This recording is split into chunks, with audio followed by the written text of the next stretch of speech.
नमस्कार. तर आज आम्ही ठरवलंय चिकन करायचं. चिकनचा बेत आहे. पण आपण आजकाल बघतोय की पोल्ट्री फार्म अशा एकदम त्यांचा सेल चालू आहे. पण ते काय करतायत, 2-2 महिन्यामध्ये 3-3 किलोच्या 3.5 किलोच्या कोंबड्या इंजेक्शन देऊन मोठ्या करतायत. मग ते आपल्या शरीराला पण चांगलं नाहीये. म्हणून आम्ही काय करतोय, इथं बघा, आम्ही हे पाण्यामध्ये उकळवलेलं आहे. ही बघा घाण दिसत असेल तुम्हाला.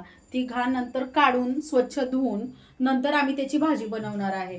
खाणं तर जरुरी आहे. प्रथिने भेटतात आपल्याला त्याच्यापासून. चांगल्या प्रकारे आपल्या प्रोटीन सगळे भेटतायत. तर मग आपण का नाही खायचं? खायचं तर आहे, पण त्याच्यातले सगळे फॅटी ऍसिड्स सगळे बाहेर काढून आपण करणार आहोत भाजी. तर दाखवतेच मी तुम्हाला कसं बनवणार आहे ते. बघा, आता स्वच्छ धुवून घेतलेलं आहे गरम पाण्याने हे मटण आणि चालू केलेलं आहे आता मी प्रोसेस भाजी करायची.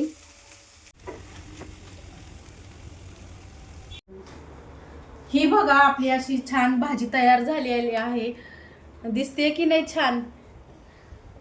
आणि अशा बाजरीच्या भाकरी केलेल्या आहेत. तर आम्ही आता जेवणार आहे.